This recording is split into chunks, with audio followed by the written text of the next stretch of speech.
इंदौर में एक बार फिर लव जिहाद का मामला सामने आया है, जहां बजरंग दल के कार्यकर्ताओं ने एक फ्लैट पर छापा मारकर मौके से हिंदू युवती के साथ मुंबई के कव्वाल को पकड़कर सदर बाजार पुलिस के हवाले किया। इंदौर के रामबाग क्षेत्र के एक फ्लैट में शनिवार रात बजरंग दल के कार्यकर्ता पहुंचे। यहां एक अविवाहित हिंदू युवती के फ्लैट में मुंबई से आया मुस्लिम युवक रह रहा था। जब बजरंगी फ्लैट पर पहुंचे तो वह आपत्तिजनक अवस्था में मिला। जानकारी के अनुसार मुंबई में रहने वाला नौशाद अली खान कव्वाली के प्रोग्राम का आयोजक है। वह अक्सर इंदौर आकर गुजराती दर्जी समाज की एक युवती के फ्लैट में रहता था। समाज के लोगों ने उसे कई बार समझाया, लेकिन वह नहीं माना। वह अक्सर इंदौर आकर युवती के फ्लैट में रुकता था। जब समाजजनों को पता चला कि वह इंदौर आया है तो शनिवार को बजरंग दल के पदाधिकारी तन्नू शर्मा व समाज के लोग फ्लैट पर पहुंचे।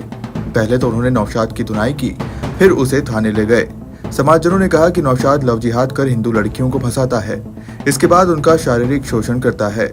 पुलिस ने उसके मोबाइल को भी जब्त किया है ताकि उसके बारे में अन्य जानकारी भी मिल सके।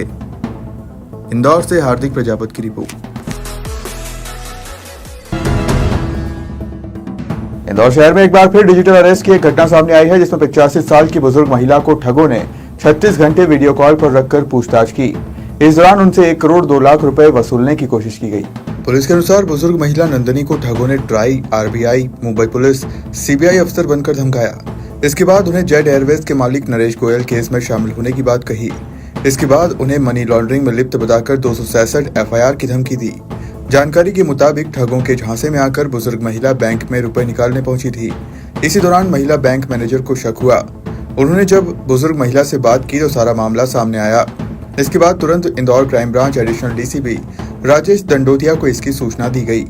महिला रिटायर्ड टीचर है और उन्होंने बताया कि वीडियो कॉल पर खुद को अधिकारी बता रहे ठग ने कहा था कि यह बात अपने परिवार में किसी को ना बताएं।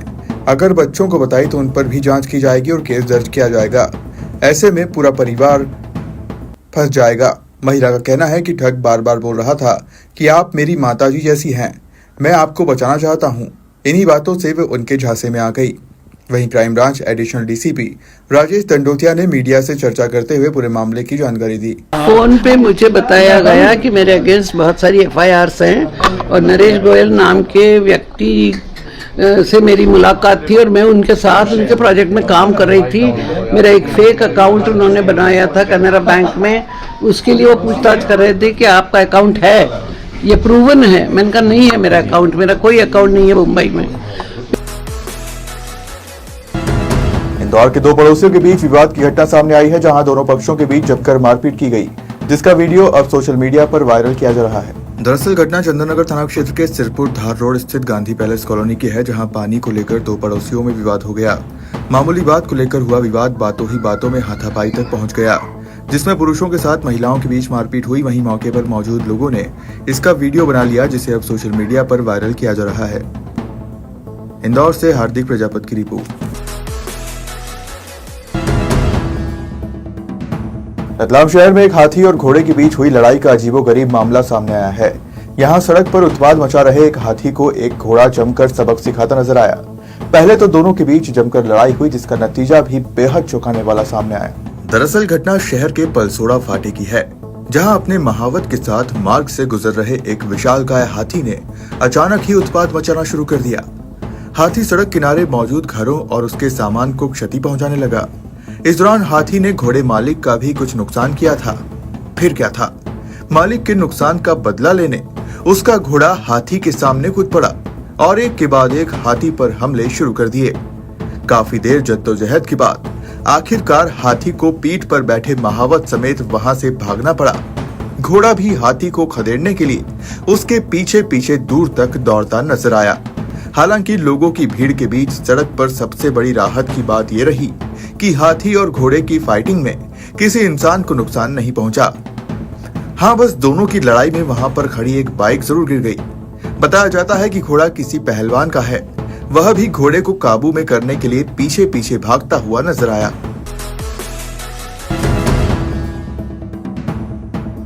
उज्जैन के महाकाल मंदिर क्षेत्र में एक होटल से हिंदू जागरण मंच के कार्यकर्ताओं ने एक युवती और एक मुस्लिम युवक को पकड़ा। वहीं पुलिस ने बिना आईडी प्रूफ रूम देने पर होटल संचालक पर भी मामला दर्ज किया है। दरअसल महाकाल थाना क्षेत्र स्थित एक होटल में नागपुर निवासी युवक युवती रुके थे। मामला उस समय बढ़ गया जब हिंदू संगठनों के पदाधिकारी होटल पहुंचे और होटल स्टाफ पर नियमों का उल्लंघन करने का आरोप लगाते हुए हंगामा कर दिया। जांच में पता चला कि होटल के रजिस्टर में सिर्फ युवक का नाम दर्ज था, जबकि युवती का नाम और आईडी दर्ज नहीं थी।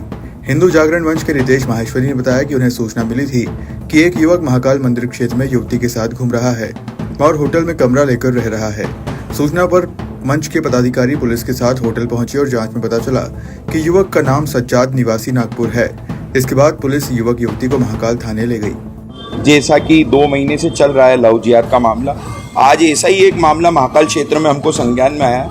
हिंदू समाज जन ने हमको जानकारी दी कि एक जोड़ा करीबन 2 घंटे से घूम रहा है और करीबन 12 से 15 होटलों में गया है कमरे लेने के लिए, लेकिन उनको कोई कमरा नहीं दे रहा है। जब हमने हमारे कार्यकर्ता उनके पीछे लगाए तो तोपखाना क्षेत्र में एक हिंदूमन पैलेस होटल है, वहाँ पर उनको कमरा दिया गया। कमरे में एंट्री नहीं की गई, रजिस्टर में एंट्री मात्र लड़के की गई, लड़की की नहीं की गई। जब उनके आधार कार्ड चेक करे तो सिर्फ मात्र लड़के का आधार कार्ड मिला हमको। लड़के का नाम सादिक पिता शरीफ था। हमने पुलिस को सूचना करी।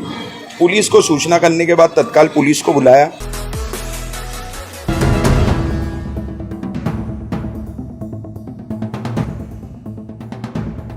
उज्जैन में आगामी सिंघर्ष को लेकर मुख्यमंत्री डॉक्टर मोहन यादव ने एक और बड़ी सौगात दी है। सीएम डॉक्टर मोहन यादव ने 29 किलोमीटर लंबे क्षिप्रा घाट का भूमि पूजन किया। इन घाटों का निर्माण रेड स्टोन से होगा और हर 500 मीटर पर 15 मीटर चौड़ा प्रवेश मार्ग तैयार किया जाएगा। महाकाल की नगरी उज्जैन में सिंघर्ष 2028 के लिए कई विकास कार्य किए जा रहे हैं। इसी कड़ी में क्षिप्रा नदी पर 864 करोड़ की लागत से घाट और स्टॉप डैम बनाए जाएंगे। इस काम का भूमि पूजन शनिवार को अंगारेश्वर मंदिर के सामने सीएम डॉक्टर मोहन यादव ने किया। भूमि पूजन के बाद सीएम ने कहा कि यह परियोजनाएं सिंघर्ष 2028 के लिए तैयार हो रहे आध्यात्मिक राष्ट्र का नया आधार बनेगी। आगामी सिंघर्ष इतिहास का सबसे भव्य आयोजन होगा।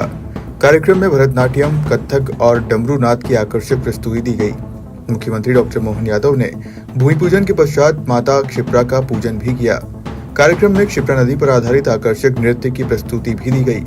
इस दौरान जल संसाधन मंत्री तुलसीराम सिलावट, प्रभारी मंत्री गौतम टटवाल, सांसद अनिल फिरोजिया, राज्यसभा सांसद बाल योगी उमेश नाथ जी महाराज, विधायक अनिल जैन कालूहेड़ा, सतीश मालवीय, जितेंद्र पंड्या, डॉक्टर तेज बहादुर सिंह चौहान, महापौर मुकेश टटवाल, नगर निगम सभापति कलावती यादव, राजेश धाकड़, अखिल भारतीय अखाड़ा परिषद के महामंत्री महंत गिरी हरिजी महाराज, स्थानीय अखाड़ा परिषद अध्यक्ष डॉक्टर रामेश्वर दास, जूना अखाड़ा के अंतर्राष्ट्रीय सभापति श्री महंत मोहन भारती महाराज, जल संसाधन विभाग के आला अधिकारी सहित गणमान्य नागरिक मौजूद रहे। सारी व्यवस्था का काम सरकार के माध्यम से वैधानिक रूप से करेंगे। उसको जाना चाहिए और उज्जैन तीर्थ की नगरी है। संतों के साथ भूमि पूजन करेंगे, उसका आनंद अलग रहेगा।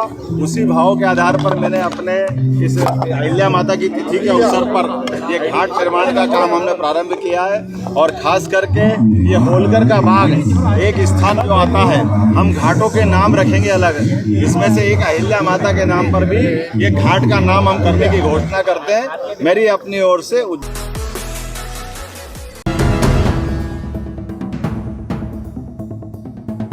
शुजालपुर में लोकमाता पुण्यश्लोक अहिल्याबाई होलकर की 300वीं जयंती पर रविवार को रुद्राक्ष गार्डन में भव्य आयोजन हुआ।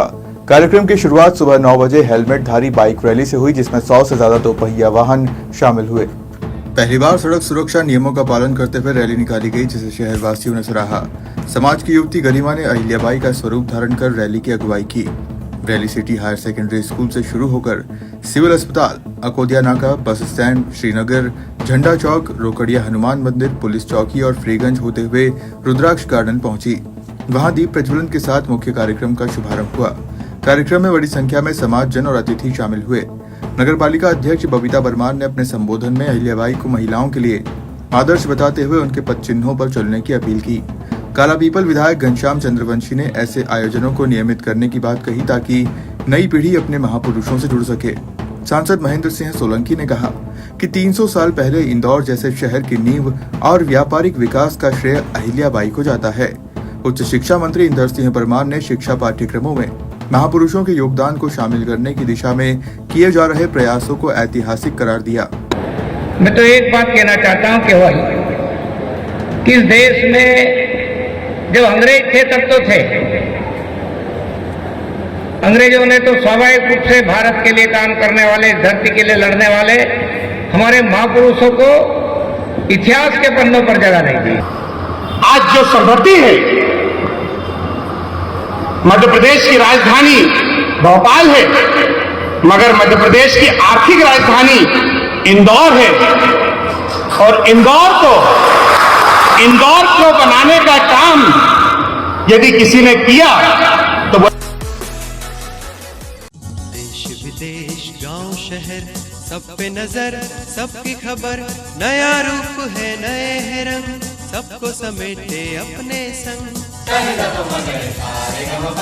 आपका अपना शहर का सपना दैनिक अवंतिका, दैनिक अवंतिका, दैनिक अवंतिका। राजनीति फिल्मी बातें सब कुछ ही हम इसमें पाते, घर होटल ऑफिस या दफ्तर, क्लर्क प्यून या हो फिर अफसर, सबका चहेता सबका प्यारा दैनिक अवंतिका।